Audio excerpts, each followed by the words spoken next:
안녕하세요, 여러분. 인생을 살다 보면 부당한 일을 당하거나 부당하다고 생각하는 경우가 참 많습니다. 법을 어기거나 도덕을 어기는 사람이 곁에 있거나 같이 일을 해야 하는 경우 우리는 피하지 못할 부당함을 마주하게 됩니다. 오늘은 이러한 감당하기 힘든 일, 부당함에 대한 명상을 진행해 보겠습니다. 구독과 좋아요로 보시와 공덕을 쌓으시기 바랍니다. 명상의 순서는 법륜 스님의 증문즉설 사례를 통해 얻은 부당한 일에 대처하는 법과 불교가 가르쳐주는 실천법, 그리고 관계의 기술과 이런 것들을 이루기 위한 일상 속의 수행을 알아보겠습니다. 어느 날 문득 내 마음 깊은 곳에서 이런 말이 흘러나옵니다. 내가 뭘 그렇게 잘못했을까? 왜 이런 일이 나에게 일어났을까? 정직하게 살았을 뿐인데 왜 나는 늘 손해만 보고 저 사람은 아무렇지 않게 오히려 더 떳떳하게 웃고 있을까? 살다 보면 우리는 참으로 이해할 수 없는 순간들을 마주합니다. 믿고 의지했던 사람이 어느새 내 뒤에서 상처를 주고 내가 흘린 땀과 노력이 정당한 보상으로 돌아오기는커녕 오히려 억울한 오해와 소문에 휩싸여 고개조차 들기 힘든 나날이 이어지기도 합니다. 성실하게 일했건만 누군가는 내 공을 가로채고 나는 조용히 뒷전으로 밀려납니다. 진실을 말했을 뿐인데 거짓말이 더 큰 목소리로 세상을 덮고 나는 억울함에 잠 못 이루는 밤을 보내게 됩니다. 그럴 때면 내 마음 한구석이 서서히 무너져 내리는 듯한 참담함이 밀려옵니다. 분노와 억울함, 원망과 슬픔이 뒤섞여 마음속에 깊은 상처로 남습니다. 누구에게 하소연할 수도 없습니다. 내가 겪은 일을 이해해 줄 사람도, 내 마음을 온전히 받아줄 사람도 주변에 없는 것 같아 더욱 외롭고 쓸쓸해집니다. 마음을 꾹꾹 눌러 놓으려 해도 감정은 자꾸만 끓어오르고 참으려 해도 눈물이 맺히고 가슴이 답답해집니다. 누군가는 시간이 지나면 다 괜찮아질 거야 라고 위로하지만 내 마음의 상처는 쉽게 아물지 않고 오히려 더 깊어지는 것만 같습니다. 이렇게 억울하고 답답한 마음을 어디에 털어놓을 수도 없고 그저 혼자서 삼키며 하루하루를 버티고 있지는 않나요? 혹시 지금 당신의 마음에도 이런 상처와 억울함이 조용히 고여 있지 않은지 스스로에게 한번 조용히 물어보세요. 눈을 감고 깊게 숨을 들이마시고 내쉬세요. 들숨의 평화를, 날숨의 답답함을 내보내듯 몸과 마음을 천천히 풀어봅니다. 내 안의 빛이 어둠을 밝힐 거라 마음속으로 속삭여 보세요. 이제 법륜 스님의 증문즉설에서 얻은 부당한 사례와 스님의 해안, 그리고 불교가 가르치는 교리를 알아보겠습니다. 한 사례자는 다음과 같은 특징을 지닌 사람들과의 관계로 인해 큰 괴로움을 호소합니다. 거짓말과 위선, 간교함, 다혈질과 포악함, 자기 말만 옳다고 주장하며 남 탓만 하는 태도, 집단 따돌림과 모함. 그렇다면 이런 사람들과 마주쳤을 때 우리는 어떻게 해야 할까요? 법륜 스님은 괴로운 관계는 끊어도 된다라고 말씀하십니다. 정말 그런 사람이라면 안 만나면 됩니다. 피해 다닐 필요도 없어요. 그냥 안 보면 돼요. 법륜 스님은 이렇게 단호하게 말씀하십니다.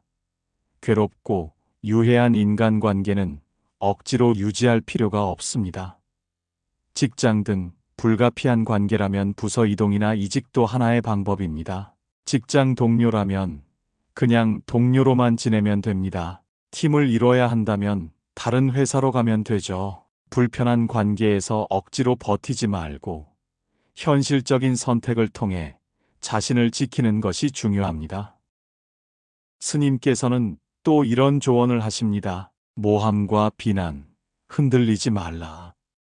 사례자는 자신이 하지 않은 말을 했다고 모함당하는 상황을 이야기합니다. 이에 대해 스님은 이렇게 말합니다. 모든 사람이 법륜 스님에게 아들이 있다고 해도 나는 없다 하면 그만입니다. 중요한 것은 사실에 대한 자기 확신과 내면의 평정입니다.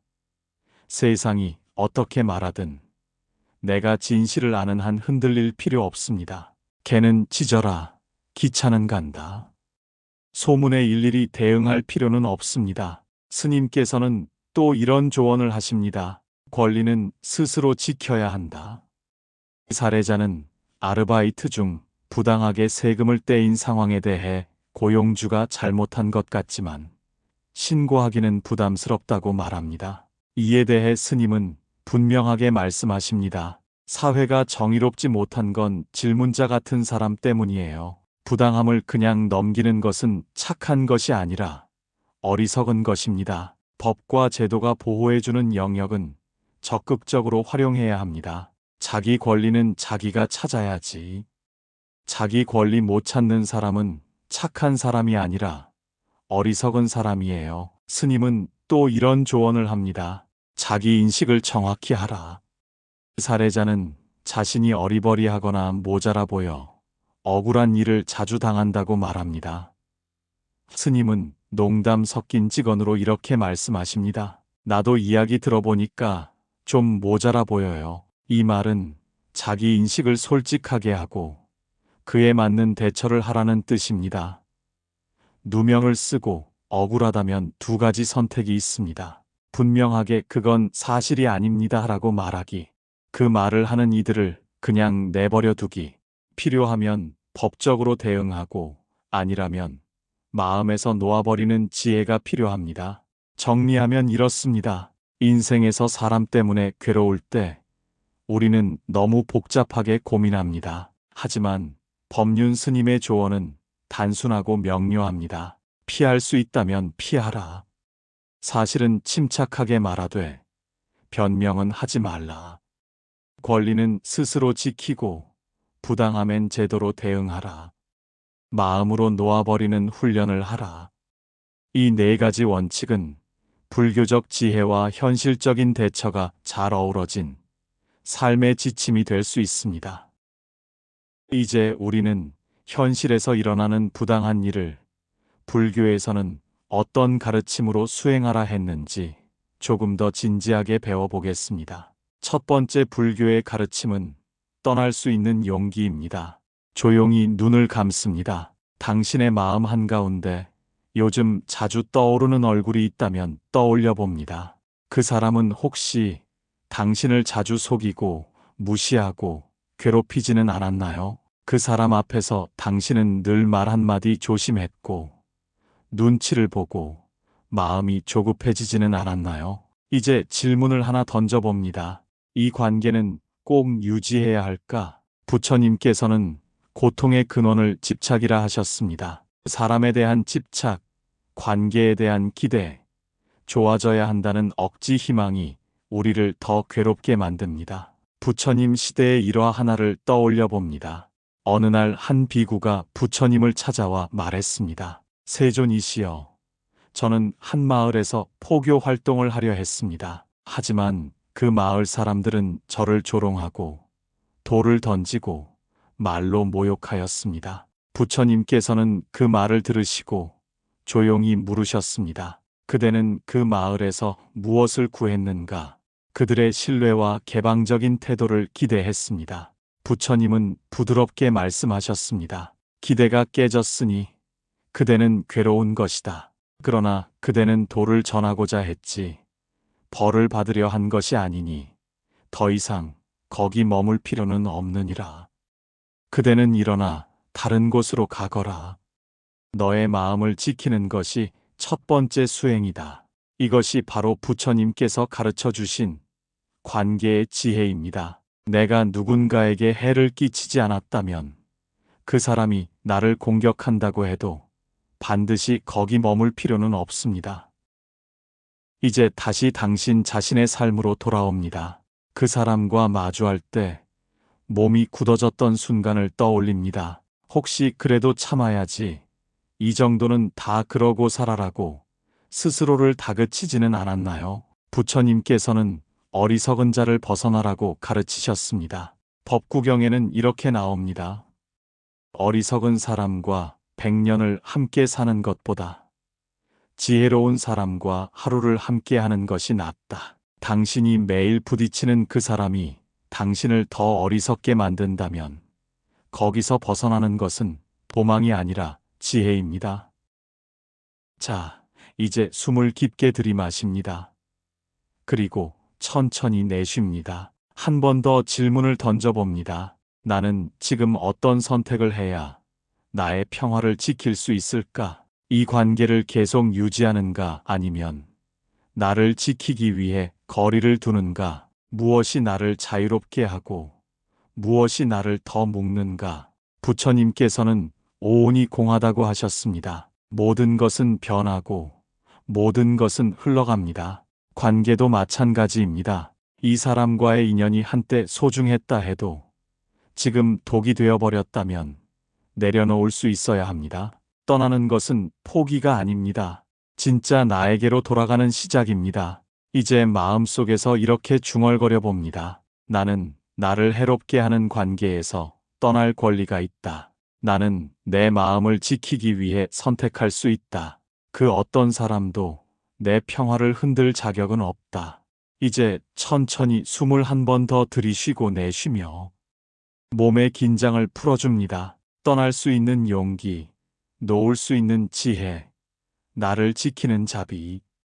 그것이 오늘 당신이 실천하는 수행입니다. 불교의 가르침은 계속 이어집니다. 싸우지 않고 이기는 길. 숨을 깊이 들이쉽니다. 그리고 천천히 내쉬며 마음을 가라앉혀 봅니다. 지금 떠올려 보세요. 당신을 불편하게 했던 일, 억울함이 남아있는 상황, 그리고 그것을 바로잡고 싶은 마음. 그 마음 속에는 분노도 있고 정의를 회복하고자 하는 의지도 있을 것입니다. 그러나 부처님은 법구경을 통해 이렇게 말씀하셨습니다. 원망은 원망으로서 끝나지 않는다. 다만 자비로서만이 원망은 사라진다. 억울함을 당했다고 같은 방식으로 되갚으려 하면 우리의 마음은 더 깊은 어둠에 빠지게 됩니다. 그러니 불의에 대응하되 싸움이 아닌 지혜의 방식을 선택해야 합니다. 부처님께서 코살라국의 파세나디 왕에게 하신 가르침이 있습니다. 어느 날 파세나디 왕은 말했습니다. 세존이시여, 어느 외국 상인이 우리나라 상인을 속이고 큰 이득을 보았습니다. 그 자를 가두고 벌을 줘야 하겠지요. 부처님께서는 조용히 물으셨습니다. 그가 법을 어겼는가? 예, 속임수로 이득을 취했습니다. 부처님께서 말씀하셨습니다. 그렇다면 그 사람과 싸우지 말고 그가 어긴 법에 따라 조용히 처리하라. 감정으로 다스리면 또 다른 불의가 생기지만 법으로 다스리면 정의가 스스로 살아난다. 불의에 대해 참기만 하는 것이 수행이 아닙니다. 불의와 싸움으로 맞서는 것도 수행이 아닙니다. 불의에 대해서는 제도와 지혜를 통해 바로잡아야 합니다. 이것이 부처님께서 말씀하신 정명, 올바른 삶의 태도입니다. 당신이 겪은 억울함은 단지 감정이 아니라 때로는 법적 절차로 회복될 수 있는 정당한 권리 침해일 수 있습니다. 이제 당신의 일상으로 돌아와 봅니다. 직장에서 부당한 대우를 받았던 기억, 명예를 훼손당한 적이 있었던 기억, 공공연히 불공정한 일이 벌어졌던 순간, 그때 당신은 어떤 선택을 했나요? 그냥 넘기고 말았나요? 속에서만 끓이며 분노를 삭혔나요? 혹은 감정적으로 대응하다 더 큰 갈등이 생겼나요? 부처님께서는 우리에게 이렇게 말씀하십니다. 지혜로운 이는 먼저 마음을 다스리고 그 다음에 세상의 질서를 바로 세운다. 마음을 다스리는 것만으로는 부족할 때가 있습니다. 당신의 고통이 사회적 부조리에서 비롯되었을 때는 사회적 도구로 해결해야 합니다. 그것이 바로 노동청, 명예훼손 고소, 인권위 진정, 공정거래위원회 신고, 학교나 직장 내 제도 활용입니다. 이것은 싸움이 아닙니다. 정의를 회복하는 지혜로운 선택입니다. 이제 마음속에 이렇게 새겨봅니다. 나는 싸우지 않는다. 하지만 나를 지키기 위한 제도적 수단은 외면하지 않는다. 나는 분노가 아닌 지혜로 나의 삶을 회복한다. 부처님은 우리에게 중도를 가르치셨습니다. 극단적인 인내도 극단적인 투쟁도 아닌 지나치지 않는 길, 한 걸음 물러나서 바라보고 대응하는 길, 억울함에만 머물지 않고 그 상황을 객관적으로 보고 제도적으로, 법적으로 대응하는 것도 중도의 실천입니다. 이제 천천히 숨을 들이쉽니다. 당신의 권리를 되찾는 그 길이 다른 사람의 삶에도 평화를 가져다 줄 수 있다는 믿음을 가져봅니다. 마치 연못에 떨어진 물방울 하나가 파문을 일으켜 전체를 울리는 것처럼 당신의 정의로운 선택이 이 세상을 더 평화롭게 만들 수 있습니다. 마지막으로 마음속에 다시 한번 읊조립니다. 나는 정의를 포기하지 않는다. 그러나 싸움의 방식이 아니라 지혜와 제도의 길로 해결한다. 그것이 나와 세상을 위한 길임을 안다. 이제 천천히 눈을 뜨며 마음 깊은 곳에서부터 조용한 결심 하나를 꺼내어 봅니다. 내가 나를 지키는 방법은 싸움이 아니라 깨달음이다. 참는 삶이 아니라 책임지는 삶.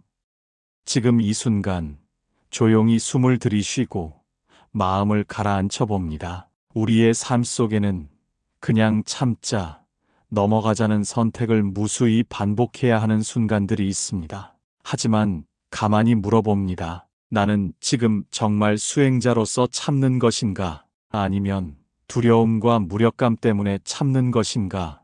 부처님께서는 무조건적인 인내나 참음을 강조하시지 않았습니다. 그분은 오히려 자기 삶에 대한 책임을 강조하셨습니다.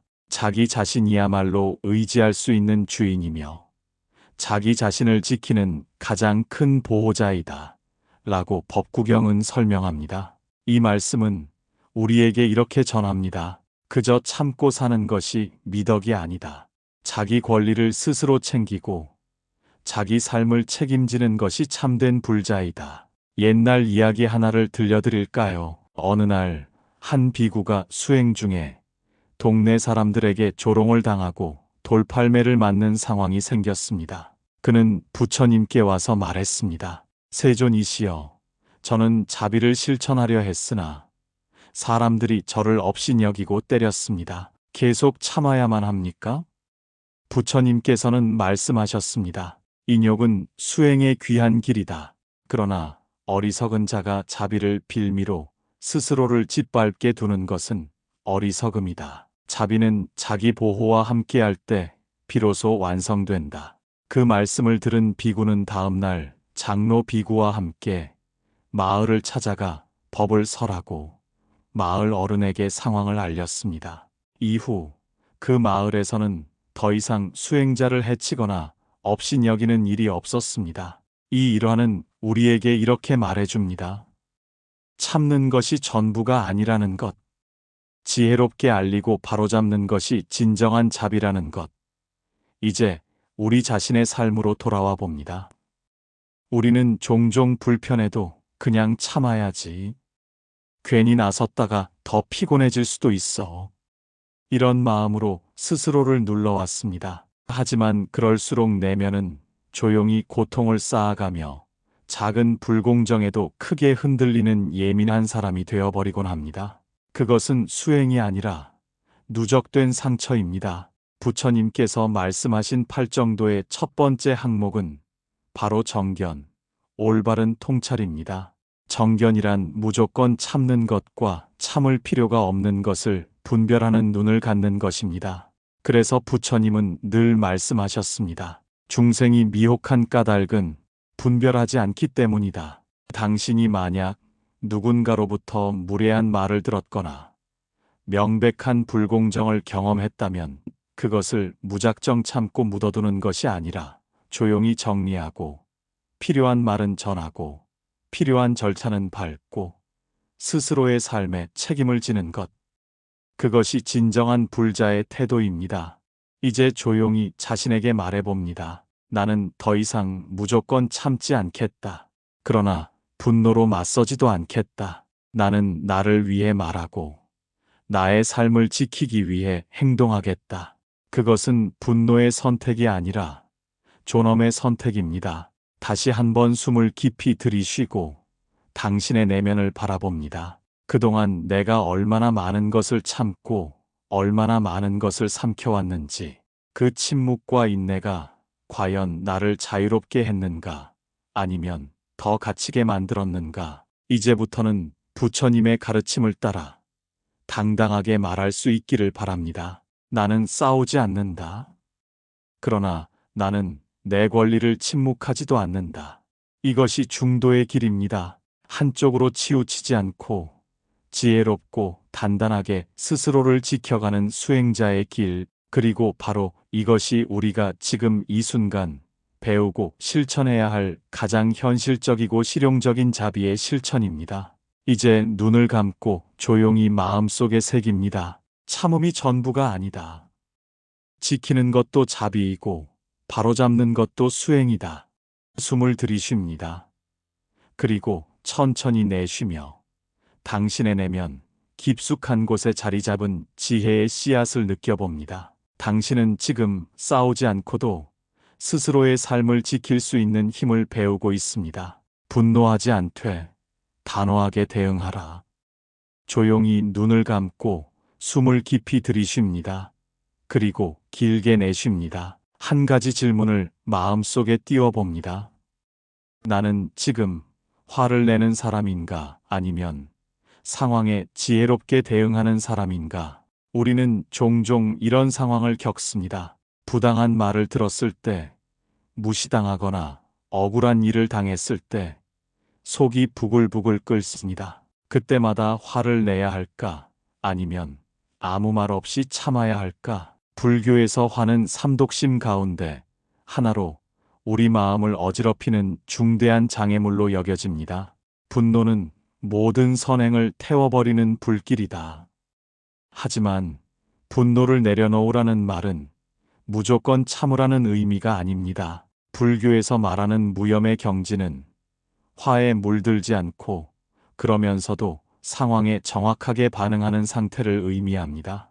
옛날 이야기 하나를 들려드릴까요? 어느 날 부처님께서 설법을 하고 계실 때 한 브라만이 다가와 큰 소리로 욕을 퍼붓기 시작했습니다. 신도들이 놀라 말렸지만 부처님은 고요한 얼굴로 그를 바라보며 이렇게 말했습니다. 그대가 누구에게 선물을 주었는데 그 사람이 받지 않으면 그 선물은 누구의 것이겠는가? 브라만은 당황하며 대답했습니다.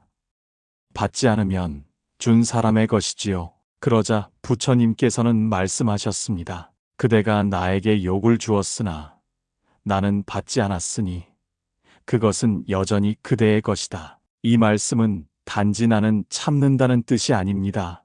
그 상황에서 부처님은 화를 내지 않았지만 명확하게 경계를 세우고 상대를 제자리에 멈추게 했습니다. 이것이 바로 화내지 않고도 대응하는 지혜입니다. 우리가 살아가면서 마주하는 갈등, 불공정한 말, 무례한 행동 앞에서 나는 화를 내는가? 혹은 나는 침묵 속에 숨어버리는가? 이 둘 중 하나로만 반응할 필요는 없습니다. 그 사이에 있는 제3의 길, 조용하지만 단호한 대응이 가능합니다. 이제 조용히 내면을 바라보며 이렇게 마음속으로 말해봅니다. 나는 분노에 휘둘리지 않는다. 그러나 나는 침묵하지 않는다. 나는 나를 지키기 위해 지혜롭게 말하고 필요할 때 행동한다. 불교에서는 이것을 자신을 사랑하되 해치지 않는 법이라고 말합니다. 유마경에서는 이렇게 이야기합니다. 진정한 자비는 상대를 바꾸는 것이 아니라 내 안의 어둠을 흔들림 없이 바라보는 것이다. 당신이 만약 부당한 말을 들었다면 그 자리에서 화를 내는 대신 차분히, 그러나 단호히 경계선을 그을 수 있어야 합니다. 그 말씀은 조금 불편하네요. 그런 표현은 저에겐 상처가 됩니다. 이런 상황은 정중히 넘어갈 수 없겠습니다. 이런 표현 하나하나가 당신의 존엄을 지키는 수행이 됩니다. 당신은 싸우지 않아도 됩니다. 하지만 그 침묵이 당신을 지워버리게 두어선 안 됩니다. 화내는 것과 대응하는 것은 다릅니다. 분노는 감정의 폭발이지만 대응은 자기 존엄의 표현입니다. 다시 한번 숨을 깊이 들이쉬고 자신에게 이렇게 말해봅니다. 나는 부처님처럼 고요하게 대응할 수 있다. 나는 나의 자리를 지킬 수 있다. 그리고 그 안에서 상대를 원망하지 않고 내 삶의 방향을 다시 잡는다. 당신이 지금까지 해왔던 모든 참음, 모든 인내, 그 안에 숨어있던 억울함을 이제는 천천히 지혜의 말과 자비의 행동으로 바꾸어 보십시오. 불 속에 떨어져 타버리는 화가 아니라 촛불처럼 자신과 세상을 밝히는 지혜의 불빛이 되기를. 지금 이 순간 당신은 그 선택의 갈림길에 있습니다. 분노하거나 침묵하거나 혹은 조용하지만 단호한 대응을 선택하는가. 숨을 들이쉬며 마음에 새겨봅니다. 나는 싸우지 않는다. 하지만 내 삶을 지키기 위해 언제든지 깨어 있겠다. 당신은 지금 화를 내지 않고도 당당히 삶을 지켜내는 지혜의 수행자가 되고 있습니다. 정당한 권리는 악의 없이 지킬 수 있다. 눈을 감고 숨을 천천히 들이쉽니다. 그리고 길게 내쉽니다. 마음의 고요함이 깃들기 시작합니다. 이제 하나의 물음을 조용히 떠올립니다. 나는 지금 나의 권리를 지키고 있는가? 아니면 오해받을까 두려워 아무 말 없이 물러나고 있는가? 우리는 때때로 누군가에게 피해를 입었을 때 이런 고민을 합니다. 이걸 문제 삼으면 너무 악의적인 사람처럼 보이지 않을까? 그러다 그냥 넘깁니다. 참습니다. 불이익도 감수합니다. 하지만 부처님께서는 이렇게 말씀하십니다. 사람은 자신을 사랑하듯 남도 사랑하는 자여야 한다. 자신을 지키지 못하는 사람은 남을 해치게 된다. 내가 나를 돌보지 않으면 그 무너짐이 결국 관계를 해치고 세상을 왜곡하게 됩니다. 한 수행자의 일화를 전해드리겠습니다. 어느 마을에 조용히 참선하며 살아가는 비구니 스님이 있었습니다. 어느 날 마을 사람 하나가 스님의 집 앞에 와서 소리를 질렀습니다. 이 아이는 당신의 아이입니다. 책임지십시오. 실제로는 누군가의 헛소문이었지만 스님은 아무 말 없이 그 아이를 받아들여 키웠습니다. 시간이 흘러 아이가 3살쯤 되었을 무렵 진실이 밝혀졌고 마을 사람들은 와서 사죄했습니다. 스님은 조용히 아이를 돌려보냈고 한마디 하셨습니다. 나는 아이를 키웠을 뿐입니다. 누가 옳은지 시간이 알려줍니다. 이 일화를 듣고 우리는 감탄합니다. 스님의 무한한 자비심과 침묵의 위대함에 말이지요. 하지만 만약 이 이야기가 오늘날 우리에게 일어난다면 그 아이는 국가 시스템을 통해 보호받았어야 하고 그 누명은 명예훼손으로 다루어졌어야 합니다. 스님처럼 살아갈 수 있는 이는 소수이며 대다수는 그렇게 살다 보면 부당함에 짓눌려 살아가게 됩니다. 불교는 자비를 행하되 무책임하게 침묵하라고 가르치지 않습니다. 승만경에 따르면 법을 따르는 것은 탐욕이 아니라 어지러운 세상에 질서를 세우는 자비의 일환이다. 당신이 부당한 일을 당했을 때 그것을 문제 삼는 것은 상대를 해치기 위한 것이 아니라 당신 자신과 또 다른 피해자를 보호하는 일입니다. 그것은 복수심이 아니라 정의감이며 악의가 아니라 자비로운 책임감입니다. 이제 조용히 자신에게 말해봅니다. 나는 법을 악용하지 않는다. 그러나 나는 나의 권리를 방기하지도 않는다. 내가 올바른 길에 서 있음을 안다. 우리는 지금 혼탁한 시대에 살고 있습니다. 소리 높이는 사람이 이기는 것 같고 참는 사람은 손해보는 것 같습니다. 하지만 그렇기에 더욱 중요한 것이 있습니다. 정당하게, 바르게, 그리고 담담하게 대응하는 법. 내가 받은 피해를 법적으로 문제 삼는 것은 상대를 괴롭히기 위한 것이 아닙니다. 나를 해친 방식이 다시 누군가에게 반복되지 않도록 멈추게 하는 일입니다. 고요히 숨을 들이쉬며 이렇게 마음속으로 선언합니다. 나는 내 삶에 책임을 지겠다. 나의 권리를 포기하지 않겠다. 그러나 나는 상대를 원망하지도 해치려 하지도 않는다. 나는 법의 길로 간다. 그것은 이 사회에 자비와 책임을 더하는 길이다. 혹시 이런 말이 떠오르지 않습니까? 불자는 모든 것을 용서해야 한다. 하지만 부처님께서는 단 한 번도 모든 것을 무조건 받아들이라고 하신 적이 없습니다. 진실을 깨달은 자는 억울함에 묶이지 않되 억울함을 해결할 수 있는 길은 찾아야 한다고 말씀하셨습니다. 자, 다시 숨을 깊이 들이쉬고 차분히 내쉬며 당신 안의 정의로움과 자비로움을 함께 떠올립니다.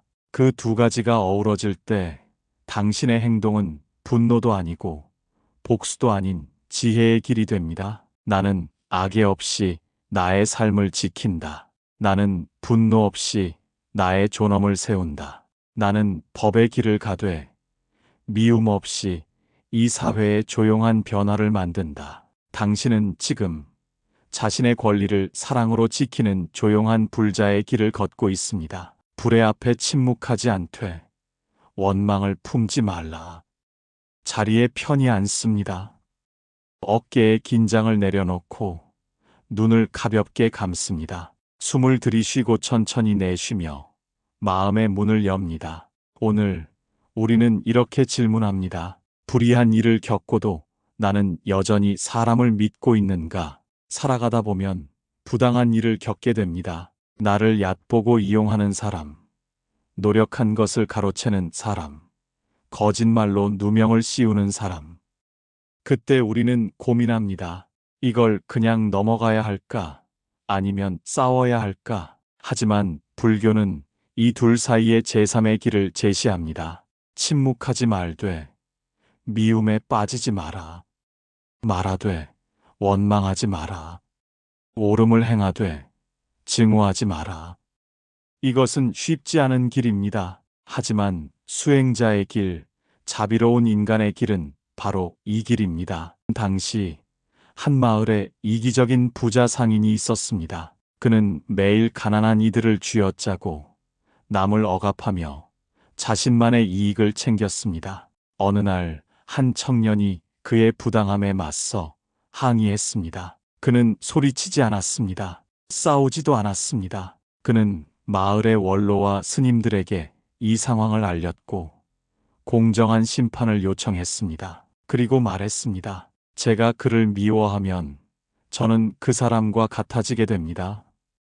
저는 다르게 살고 싶습니다. 부처님은 이 청년을 칭찬하시며 말씀하셨습니다. 진실을 말하되 마음을 지킨 이는 바람에 흔들리지 않는 연꽃과 같다. 부당함을 겪은 사람이 반드시 분노를 품어야 하는 것은 아닙니다. 우리는 침묵하지 않되 분노에 자신을 내맡기지 않는 선택을 할 수 있습니다. 그것이 바로 불자의 실천입니다. 이제 조용히 마음속에 물어봅니다. 나는 나에게 상처 준 사람을 아직도 미워하고 있는가? 그 사람의 행동은 잘못이지만 그 미움에 오래 머물면 그 사람보다 더 많은 피해를 내가 나 자신에게 입히게 됩니다. 부처님께서는 법구경에서 또 이렇게 말씀하셨습니다. 원한은 원한으로 갚을 수 없다. 오직 자비만이 원한을 끊는다. 이 말은 악을 참으라는 뜻이 아닙니다. 단지 악을 악으로 갚지 말고 법과 이성, 그리고 자비로 대하라는 가르침입니다. 우리는 문제를 바로잡을 수 있습니다. 고소할 수도 있고 고발할 수도 있습니다. 진실을 드러낼 수도 있습니다. 하지만 그 마음 속에는 미움이 아닌 회복이 있어야 합니다. 내가 되찾고자 하는 것은 사람에 대한 복수나 공격이 아니라 나 자신의 존엄과 평정심이어야 합니다. 이제 조용히 숨을 들이쉽니다. 그리고 말합니다. 나는 침묵하지 않는다. 그러나 나는 미워하지도 않는다. 나는 분노하지 않는다. 그러나 나는 나를 지킬 것이다. 지금 이 순간 누군가를 용서할 준비가 되어 있지 않아도 괜찮습니다. 그저 미움을 조금 내려놓을 준비만 되어 있어도 충분합니다. 마음속에서 이런 기도를 해봅니다. 그가 나를 괴롭혔다. 나는 상처를 입었다. 하지만 나는 그 사람이 되지 않겠다. 나는 미움이 아닌 자비로 이 경험을 떠나보낼 것이다. 그리고 조용히 선언합니다. 나는 침묵하지 않되 내 삶에 원망을 남기지 않겠다. 나는 말하되 고요하게 말할 것이다. 나는 진실을 드러내되 복수심으로 하지 않겠다. 당신의 이 선택이 곧 자유의 시작입니다. 불의에 맞서는 당신의 자세는 더 이상 누군가를 무너뜨리는 싸움이 아니라 자신의 삶을 다시 세우는 회복의 길입니다.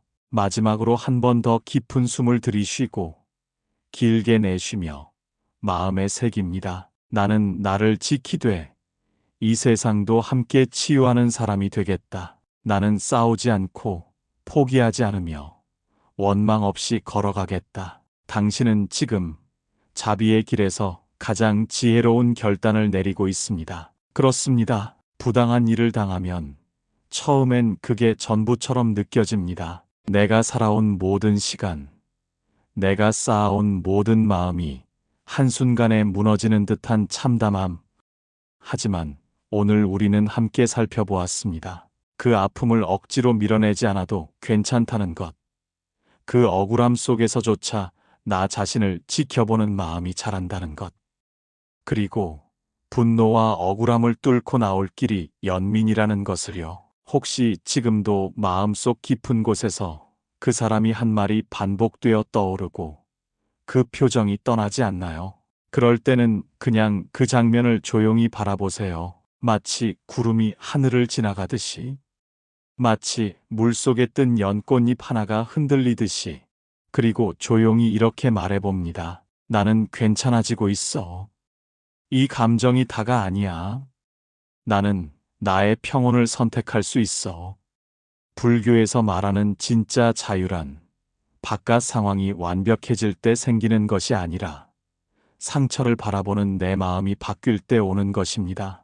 그 상처를 없애려 애쓰지 않아도 됩니다. 그냥 그 옆에 자비를 놓아두는 것. 그 옆에 이해와 연민을 앉혀두는 것.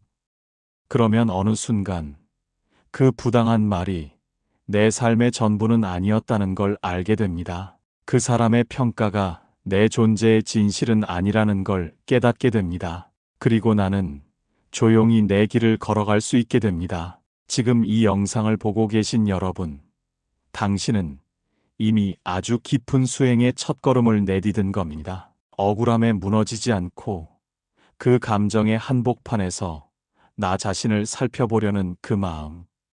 그것이야말로 불교에서 말하는 위없는 길, 즉 번뇌에서 자유로워지는 해탈의 시작입니다. 당신이 이 길을 걸어가는 동안 언제나 당신 곁에 작은 등불처럼 이 명상 이야기가 함께하길 바랍니다. 감사합니다. 그리고 당신이 다시 평온을 찾을 수 있기를 진심으로 기도합니다.